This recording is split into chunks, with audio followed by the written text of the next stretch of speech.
This is the first exit poll that has come, and then you can respond to it. You can add this exit poll to your answer.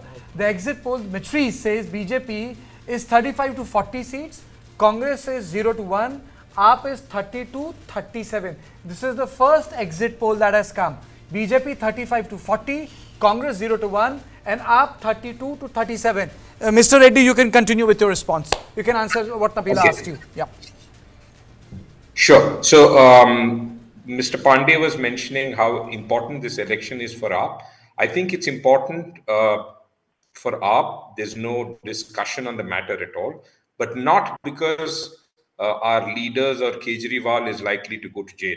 It's a question of whether politics and elections can be fought on issue-based matters and whether delivery is going to play a role. I think that's why it's important, because it will set a certain trend for upcoming elections. As far as the exit polls, just precisely on that, seems like the scale is tilting. Not at all, not at all. Let me just remind you very quickly that we were given 0 by the exit polls in 2013, we got 28. We were given 5 to 8 and we got 67 in 2015. We were given about 25 in 2020 and we went on to get 62.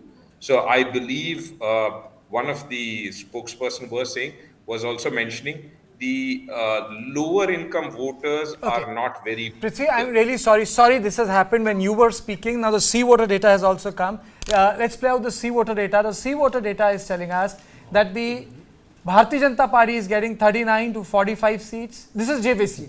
This is JVC. Congress 0 to 2 and Aam Aadmi Party 22 to 31. I think, Ajit, you know, with your stint in psephology, and I have to make this point. Sorry, you know, you're the odd person out. You are the only person who has been trained. And with all the big wigs, we can quote, trained with people, worked with people who called the election of 1984 to so on and so forth.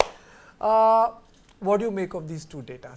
Because we were together when the Haryana data came out.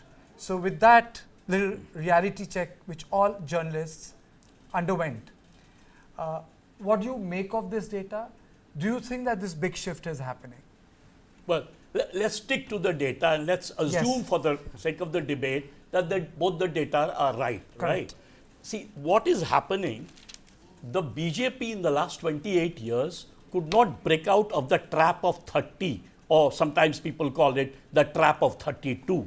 The BJP seats never increased beyond 32. In both these exit polls that you see, the average, take the matrice, the average is about 38 between 35 and 40. And in the second one, 39 to 45, the average is almost like 42, 43, which means the BJP has broken out of the trap of 30. That trap of 32. Last 28 years, it hadn't been able to do, number one. Number two, which also means the gap between the BJP and the AAP was a good 15% in 2020. Correct. Now, to break that 15%, normally you need a critical election or you need a massive movement. If the BJP has done it without a massive movement in Delhi and without a critical election, because the turnout figures have not come. Generally in critical elections, turnout should be 70% plus. We don't know. That means there is a miracle that the BJP has done through sheer campaign. We've heard about the RSS doing several meetings like Maharashtra, right? Figures were thrown, I think Brijesh will correct me, 5,000 or more such meetings in the Jhungi Jhopri colonies, in Northwest, in Northeast, in North Delhi, and other parts of Delhi. This is the area where, the Muslims, the Dalits, and the other voters are very big in number. But Ajit, RSS is far stronger in Haryana than in Delhi. You see, in Delhi, it can be loud, more vociferous, and more pronounced, but the sort of shakhas that are held in other states is different. Like, for example, in the discussion you had, Arun was there, Arun Anand, he very categorically pointed this out. But Suresh, does it mean that people at large have come out and voted for BJP if this data is correct? Because for political party to transcend that 10%, it requires a surge. 15%. 15%, okay? 10 to 15% requires a surge. If this surge is correct, what explains the surge? in your analysis? Well, first of all, Kartikeya, I think we need the exact data about the voter turnout, which is expected any time. 57% as of 5 p.m. So you don't expect maybe not a the 1 or best 2%. number. So certainly not a very encouraging number in the sense that particularly for anti-incumbency, because a high voting percentage is always considered good for anti-incumbency, particularly by the opposition. So I don't see that. And also let us remember one thing.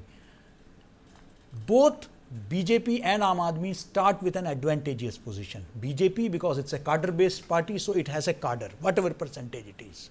And certainly the minorities for Aam Aadmi party, certainly, it is a solid vote bank with which they are starting from point 1, point 0, they don't have to. Unlike the Congress, which doesn't have either a cadre or it doesn't have a captive vote bank. What a shame, so right? That is one thing. For a party that governed Delhi for that long. Absolutely. So in that sense, certainly, I believe that honestly there are only two main contenders. The third one is certainly playing for some dignified presence, which it hopes to make. Correct. But so far as the Aam Aadmi and BJP is concerned, I think it's early days. I'm really stunned by the numbers. If BJP is sweeping this election, then it's Nabila, amazing but, without an again, actual Nabila, as I scale. said, we need to check whether. There's one point. I'm not calling but the we- election yet. yeah, please don't, I'm not please calling don't. the election. Just 30 Couple of seconds. things. I think 30 nothing seconds. should stun us after Haryana. One. Sorry, 30 seconds. Sure, please go ahead. There's one peculiarity about Delhi, and that is the floating voter.